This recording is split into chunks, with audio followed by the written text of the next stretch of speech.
வணக்கம் நேர்களே. இன்றைய செய்திச்சுடர் நிகழ்ச்சியில் இந்தியாவுடைய தலைசிறந்த பிளாஸ்டிக் சர்ஜன், சர்வதேச அளவில் மிகவும் அறியப்பட்டவர், சென்னை கீழ்ப்பாக் அரசு மருத்துவமனை, ஓமந்தூரார் மல்டி ஸ்பெஷாலிட்டி மருத்துவமனை, ஸ்டான்லி மருத்துவமனையுடைய மேனாள் பேராசிரியர் டாக்டர் நெல்லையப்பர் அவங்க வந்திருக்காங்க. அவங்க கிட்ட பிளாஸ்டிக் சர்ஜரினா என்ன, அது தொடர்பாக இருக்கக்கூடிய சில முக்கியமான விஷயங்கள், யாரெல்லாம் பிளாஸ்டிக் சர்ஜரி பண்ணலாம், எந்த மாதிரி அதுக்கான சிறப்பம்சங்கள்லாம் எப்படி சரிப்படுத்த முடியும் உள்ளிட்ட பல்வேறு விஷயங்களை கேட்டு பெற இருக்கிறோம். வணக்கம் டாக்டர் சார். வணக்கம். வேர்ல்டு பிளாஸ்டிக் சர்ஜரி டே எதுக்காக அப்சர்வ் பண்ணுறாங்க? அதாவது பொதுமக்களுக்கு பிளாஸ்டிக் சர்ஜரி அப்படின்னு சொன்னாலே அது ஒரு அழகு கலைக்கான ஒரு மருத்துவம் அப்படின்னு மக்கள் நினச்சி கொண்டிருக்கிறாங்க நிறைய பேர். ஆக்சுவலாக அழகு கலைக்கான ஒரு மருத்துவமும் பிளாஸ்டிக் சர்ஜரியில் அடங்கும். ஆனால் ரொம்ப நம்ம பிளாஸ்டிக் சர்ஜரி பண்ணக்கூடியது மெயினாக ட்ரோமா என்று சொல்லக்கூடிய காயங்கள், உடம்பில், கண்ணில், காதில், முகத்தில், கையில், கால்களில் எங்கு பட்டாலும் இருக்கக்கூடிய காயங்களுக்கு பண்ணக்கூடிய பிளாஸ்டிக் சர்ஜரி தான் ரொம்ப அதிகமாக நடந்துக்கிட்டு இருக்குது. அதற்கடுத்தாக தீப்புண் சிகிச்சை, முக்கியமாக தீப்புண் சிகிச்சை. அதற்கடுத்ததாக கேன்சர், உடம்பின் மேற்பகுதியில் உள்ள கேன்சரில் ஏதாவது ஒரு உறுப்புகளை எடுத்த பிறகு அந்த இதை நம்ம சரி செய்வதற்காக பண்ணக்கூடியதற்கு பிளாஸ்டிக் சர்ஜரி பண்ணுகின்றோம். இது தவிர சில சமயம் சில பிறவி வேறுபாடுகள் நீங்கள் கேள்விப்பட்டிருப்பீங்க.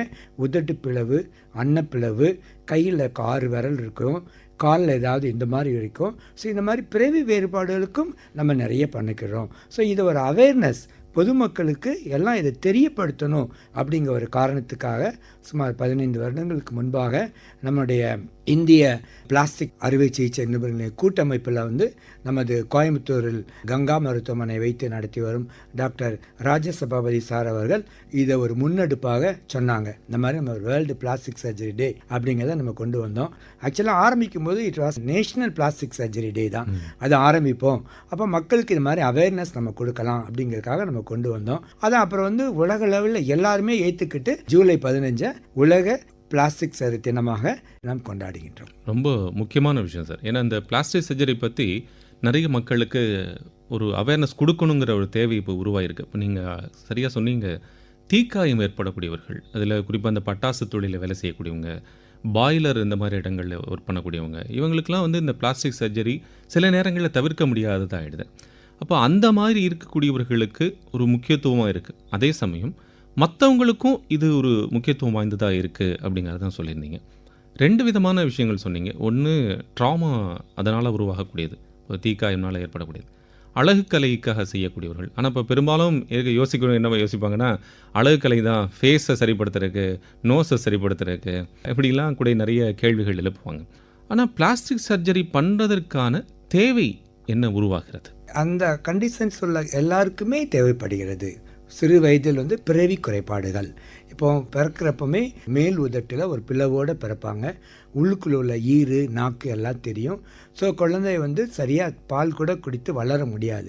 ஏன்னா பால் குடிக்கணும்னா அந்த சக் பண்ணுறப்போ சுற்றி ஏர் எதுவும் இல்லாமல் வெறும் பால் மட்டும் சக் பண்ணணும். ஆனால் இந்த மாதிரி ஓட்டம் இருக்கிறதுனால அதெல்லாம் குழந்தை வளர்ச்சியே தடைப்படும். ஸோ அப்போமே நம்ம அந்த குழந்தைக்கு அந்த உதட்டுக்கு நம்ம பிளாஸ்டிக் சர்ஜரி ஒரு 3 மாதத்துக்குள்ளேயே பண்ண வேண்டியது வரும். சில பேருக்கு உதடு நல்லாயிருக்கும், உள்ளுக்குள்ளே அன்னம் பேலட் அப்படி சொல்கிறோம் இல்லையா, அதில் ஓட்டம் இருக்கும், அங்கே நம்ம பண்ண வேண்டியது வரும். காதுகள்லாம் பார்த்திங்கன்னா நிறைய வித்தியாசம் வரும், மூக்கில் நிறைய வித்தியாசம் இருக்கும், கண் இமைகள் பாதி இருக்கும், இல்லாமல் போகும். இது மாதிரி எத்தனையோ வேறுபாடுகள் வருது, பிறவி வேறுபாடுகள். அதற்கெல்லாம் சென்று கண்டிப்பாக நம்ம பிளாஸ்டிக் சர்ஜரி செய்தால் நார்மலாக கொண்டுட்டு வர முடியும். இப்போ குழந்தைகளை இருக்கவங்களுக்கு இப்போ நீங்கள் சொல்கிறீங்க அந்த மாதிரி பண்ணி சரிப்படுத்தணும், ஒரு 3 மாதத்துக்குள்ளே பண்ணிடலாம். வளர்ந்த குழந்தைகளாக இருக்கணும், ஒரு அடல்ட் ஸ்டேஜுக்கும் இல்லாமல், அடலசன்ட் ஸ்டேஜும் இல்லாமல், குழந்தை பருவமும் இல்லாமல் இருக்கக்கூடியவர்கள், ஒரு 8 வயது 9 10 இந்த டீனேஜில் இருக்கக்கூடிய என்டர் ஆகக்கூடியவர்களுக்கு அவங்களுக்கெல்லாம் பண்ண முடியுமா? பண்ணலாம். ஒவ்வொரு சிகிச்சை முறைக்கும் சில புரோட்டோக்கால் உண்டு. இதை இந்த வயசில் பண்ணணும், ஏன்னா அப்போ தான் அவங்களுடைய உறுப்புகள் எல்லாம் நல்ல முறையில் வளர்ந்துருக்கும், அதை நம்ம பண்ணணும் அப்படின்னு சொல்லி சில புரோட்டோக்கால் உண்டு. இன்னொன்று நம்ம பாடி இமேஜ் அப்படிங்கிறது, ஒரு குழந்தைக்கு 5 வயசில் அவங்களுடைய பாடி இமேஜ் அவங்களுக்கு அவங்கள பற்றிய ஒரு தன்னம்பிக்கை உடம்புல உருவாகும். ஸோ அந்த 6 வயசு 7 வயசில் ஏதாவது ஒரு சிறு குறைகள் ஏதாவது இருந்தால் பள்ளியில் கூட படிக்கக்கூடிய பிள்ளைகள் ஏதாவது சொல்லுவாங்க, பக்கத்து வீட்டில் விளையாடும் பொழுது கீழே ஏதாவது சொல்லுவாங்க. ஸோ அதனால குழந்தைக்கு மன பாதிப்பும் ஏற்பட்டு வரும். ஸோ அந்த சமயத்தில் கண்டிப்பாக என்ன குறை இருந்தாலும் அதை நம்ம கண்டிப்பாக பண்ண முடியும், பண்ணிவிட வேண்டும். இப்போ இதில் ரைனோபிளாஸ்டி, லிப்போசெக்ஷன், அதே போல் டம்மி டக், இந்த மாதிரி சில வகைகள் அப்படின்லாம் சொல்கிறாங்க. அதை பற்றி சொல்லுங்கள் டாக்டர். இப்போது ரைனோபிளாஸ்டி அப்படின்னா மூக்குக்கான ஒரு சிகிச்சை ஆகும். மூக்கோட முக்கியமான ஃபங்க்ஷன் சுவாசித்ததற்கு காற்றை உள்ளே கொண்டு போகிறது, அப்புறம் நம்முடைய மனத்தை நுகர்வது, இதுதான் அவருடைய முக்கியமான வேலை. ஆனால் சில சமயம் அடிபட்டதுனாலையோ அல்லது ஒரு பிறவிலையோ அந்த மூக்குல உள்ளக்கூடிய அந்த சுவர் அமைப்பு நடுவில் உள்ள செப்டமாக இருந்தாலும் சரி, மூக்கின் முன்பகுதியாக இருந்தாலும் சரி, மூக்குக்கும் முகத்திற்குமான அந்த அட்டாச் பண்ணக்கூடிய காலுமல்லா என்று சொல்லக்கூடிய பகுதியாக இருந்தாலும் சரி, இது எல்லாத்துலேயும் ஒரு சின்ன வித்தியாசப்படும். இப்போல்லாம் ரொம்ப மாடர்ன் ஆயிடுச்சு. நம்ம கம்ப்யூட்டர்லேயே அவங்களுடைய முகத்தை நாங்கள் வடிவமைச்சு கொடுக்கலாம். ஸோ அவங்களுக்கு வேணுங்க அளவுக்கு நம்மளால் பண்ணித்தர முடியும். இந்த சிகிச்சை ரைனோபிளாஸ்டி சிகிச்சை என்று சொல்கிறோம். இது ஒரு ஆபத்து இல்லாத சிகிச்சை தான், நல்ல முறையில் பண்ணிக்கலாம். அடுத்தது அந்த லிப்போசெக்ஷன் காமனாக இப்போ சொல்லக்கூடிய இருக்கு, இந்த ஒபிசிட்டி சார்ந்து இருக்கக்கூடியவர்கள். கரெக்டாக சொல்லிட்டீங்க. இப்போ நம்மளுடைய உணவு பழக்க வழக்கங்கள் எல்லாமே ரொம்ப மாறிடுச்சு. எல்லாருமே ஃபாஸ்ட் ஃபுட்டு நிறைய பயன்படுத்துகிறோம். எல்லாம் வேகமான அவசர கால உலகத்துலேயும் நம்ம அதை ஒரு அழகு, அது ஒரு அத்தியாவசியம் அப்படி நம்ம நினைக்கிறனாலும் நிறைய ஃபாஸ்ட் ஃபுட்டை பயன்படுத்துகிறோம். வீட்டில் சமைக்கிறது அதெல்லாம் ரொம்ப குறைஞ்சி வருது. இந்த மாதிரி பண்ணும்போது ஒபிசிட்டி ரொம்ப காரணமாக வந்துடுது. நேரத்துக்கு சாப்பிட்றது கிடையாது, தூங்குறதுக்கு முன்னாடி நிறைய சாப்பிட்டுட்டு தூங்குறது, இந்த மாதிரி நிறைய விஷயம் பண்ணுறதுனால உடம்புல ஃபேட் நிறைய போயிடுது. இதை மருந்து மாத்திரைகள் கூட குணப்படுத்துறது கொஞ்சம் கஷ்டம். ஸோ அதனால் எக்ஸஸாக உள்ள இடத்துல லைப்போசெக்ஷன், கொழுப்பு பிளாஸ்டிக் மூலம் உறிஞ்சிடலாம். அது முன்னாடிலாம் வெறும் சாதாரண ஹேண்ட் ஹெல்டு மெஷினை வச்சு பண்ணுவோம். இப்போல்லாம் அதுக்கு லேசர் அசிஸ்டட் வந்துருச்சு. ஸோ ரொம்ப ஈஸியாகவும் போகும். ஸோ எங்கெல்லாம் உடம்புல கொழுப்பு இருக்கோ, முக்கியமாக கொழுப்பு இருக்கக்கூடிய என்னென்ன வயிறு பகுதி, அப்புறம் தொடைப்பகுதி, அப்புறம் பின்பகுதிகள், இந்த எல்லா இடத்துல கொழுப்பை உறிஞ்சி லைப்போசெக்ஷன் பண்ணி அவங்களுக்கு ஒரு அழகை கொடுக்கலாம். இல்லை, இப்போ இந்த லைப்போசெக்ஷன் நீங்கள் சொன்னீங்க, அந்த டம்மி டக் அப்படின்னு சொல்கிறாங்க, அதுவும் இதோட சேர்ந்த வகை தானா? பொதுவாக லைப்போசெக்ஷன் எந்த இடத்துலையும் பண்ணக்கூடியது. டம்மி டக் வயிற்றில் மட்டும் பண்ணக்கூடியது. டம்மி டக் என்ன அப்படின்னா, இப்போ நீங்கள் கொழுப்பு நிறைய இருக்குன்னு வச்சுக்கோங்களேன், நீங்கள் உறிஞ்சுறது கொழுப்பை மட்டும்தான் உறிஞ்சுறீங்க. ஆனால் அதுக்கு மேலே உள்ள ஸ்கின் அப்படியே தான் இருக்கும். ஸ்கின்னை உறிஞ்ச முடியாது. அப்போ ஸ்கின் ஃபோல்ட் ஆகிருக்கும். ஸோ இங்கே கொழுப்பை உறிஞ்சிட்டாலும் கூட ஸ்கின் ஒன்று ஃபோல்ட் ஆகிருக்கிறது அது அழகு இல்லை, அதுவும் நல்லா இருக்காது. அதனால் கொஞ்சமாக எக்ஸசைஸ் பண்ணி, எக்ஸசைஸ்னா அதை கொஞ்சமாக ஒரு கட் பண்ணி அதையும் பண்ணி கொடுக்கறது டம்மி டக். இதையும் சேர்த்து நம்ம பண்ணிடலாம். இப்போ டாக்டர், நிறைய பேர் என்னென்னா நிறைய அழகு கலை சார்ந்து இருக்கக்கூடியவர்கள் இந்த லைப்போசெக்ஷனையும் டம்மி டக் இந்த மாதிரிலாம் பண்ணுறாங்க. அது சில நேரத்தில் ஆபத்தில் போய் முடிஞ்சிடுது. முறையான மருத்துவ பயிற்சி எடுக்காமல், இல்லை முறையான சர்ஜன்ட்ட போகாமல் இது மாதிரி பண்ணுறாங்க. யாரிடம் இந்த மாதிரி லைப்போசெக்ஷனோ டம்மி டக் போன்று இருக்கக்கூடிய இது சார்ந்து இருக்கக்கூடிய சிகிச்சை முறைகளை மேற்கொள்ளணும்? இது சார்பாக உலகளவில் பண்ணக்கூடியவங்க, ஒரே சிகிச்சை அளிக்கக்கூடியவங்க பிளாஸ்டிக் சர்ஜன்ஸ் மட்டுமே. லைப்போசெக்ஷனாக இருந்தாலும் டம்மி செக்ஷனாலும் பண்ண வேண்டியவங்க பிளாஸ்டிக் சர்ஜன் மட்டும்தான் பண்ணணும். அரசு மருத்துவக் கல்லூரிகளில் எல்லா இடத்துலையுமே நிறைய பிளாஸ்டிக் சர்ஜரி சீட்டு வச்சு நிறைய டாக்டர்கள் படித்து வராங்க. அதனால் இப்போ எல்லா ஊர்லேயுமே Tier 1, Tier 2, Tier 3, even head quarters அளவுக்கு பிளாஸ்டிக் சர்ஜன்ஸ் எல்லா இடத்துலையும் இருக்கிறாங்க. ஸோ முறையாக படித்து பட்டம் பெற்ற ஒரு பிளாஸ்டிக் சர்ஜனை போய் அவங்க ஆலோசனை கேட்டு இதை பண்ணாங்கன்னா நீங்கள் சொல்லக்கூடிய அந்த எந்த ஆபத்துமே வர்றதில்லை. இன்னொன்று மற்றவங்க நம்ம யோசிச்சுக்கணும், இந்த ஒபிசிட்டி அப்படின்னு சொல்லி வர்றதே அது ஒரு ப்ராப்ளம் தான், ஒபிசிட்டி அப்படிங்கிறது. ஸோ இவங்களுக்கு கோமார்பிடிட்டி அப்படின்னு சொல்லக்கூடிய மற்ற நோய்களும் சேர்ந்து இருக்கும். நீங்கள் ஒரு ஆப்ரேஷன் லைப்போசெக்ஷன் பண்ணாங்க அப்படின்னா அந்த பேஷண்ட் டயபெட்டிஸாக இருப்பாங்க, அந்த பேஷண்ட் ஹைப்பர் டென்ஷன் இருந்திருக்கும், அந்த பேஷண்ட்டுக்கு கூடயே ஹார்ட் அட்டாக் மாதிரி வந்திருக்கும். அதுக்கு அவங்க ஆஸ்பிரின், அந்த ரத்தம் உறையாமல் இருக்கக்கூடிய அந்த மருந்து மாத்திரைகள் ஏற்கனவே சாப்பிட்டுட்டு வந்திருப்பாங்க. அவங்களுக்கு வேறு ஏதாவது ஆஸ்மா தொந்தரவு இருந்திருக்கலாம், தைராய்டு ப்ராப்ளம் இருந்திருக்கலாம், முக்கியமான தைராய்டு. இதுகள்லாம் சேர்ந்து இருக்கிறப்போ நம்ம அதையும் அட்ரஸ் பண்ணி அவசரப்பட பேஷண்ட் யாராவது ஒரு மருத்துவ பயனாளிகள் நம்மகிட்ட வர்றாங்க அப்படின்னா, டாக்டர் எனக்கு டைமே இல்லை டாக்டர், 3 நாள் தான் லீவ் டாக்டர், இந்த 3 நாளைக்குள்ளே நான் ஆப்ரேஷன் பண்ணிட்டு போகணும் அப்படின்னு சொல்கிறாங்க. அது எல்லா ஆப்ரேஷனும் அப்படி செய்ய முடியாது. ஸோ இது போன்ற ஆப்ரேஷன்லாம் நிதானமாக யோசித்து அவங்கள நல்லா பிளான் பண்ணி, மற்ற எந்த நோய்களும் இல்லை அப்படிங்கிற கன்ஃபார்ம் பண்ணி, மற்ற நோய்கள் இருக்கும் பட்சத்தில் அதையும் குணப்படுத்திட்டு பண்ணும்போது ஆபத்து ரொம்ப ரொம்ப ரொம்ப ரொம்ப கம்மி தான். அது தாராளமாக பண்ணிக்கலாம். இப்போ நீங்கள் சொன்னீங்க 3 நாட்களுக்குள்ளே வரணும், அவசரப்படுத்தக்கூடிய ஒரு சூழல் உருவாயிருக்கு அப்படின்னு சொன்னீங்க. பொதுவாக ஒரு பிளாஸ்டிக் சர்ஜரி பண்ணணும் அப்படின்னா எவ்வளோ நேரம் ஆகும்?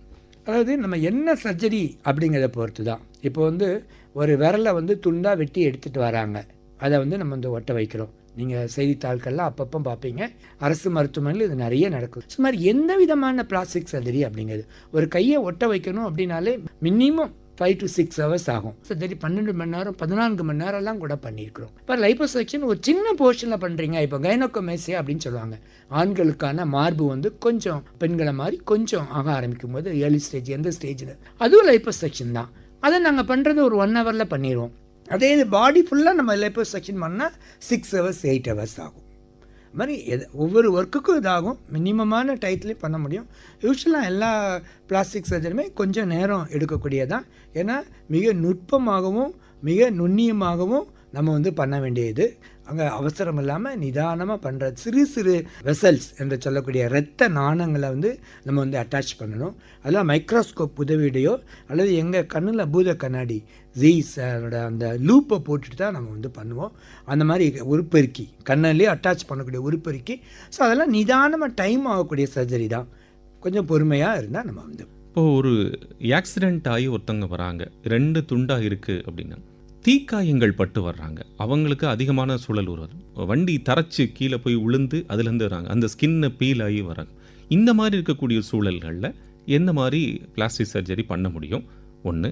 ரெண்டாவது, அதற்கான கால அளவோ அல்லது அதற்கான சிகிச்சை முறைகள் அப்படிங்கிறது என்ன?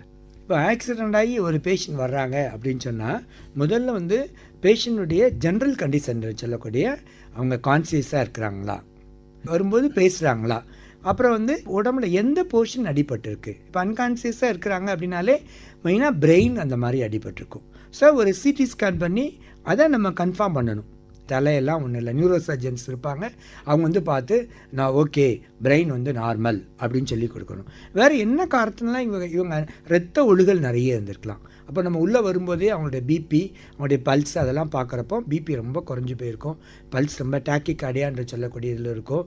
ஸோ அப்படி இருக்கிறப்ப வந்து நம்ம முதல்ல வந்து we have to save the life of the patient then the Lim.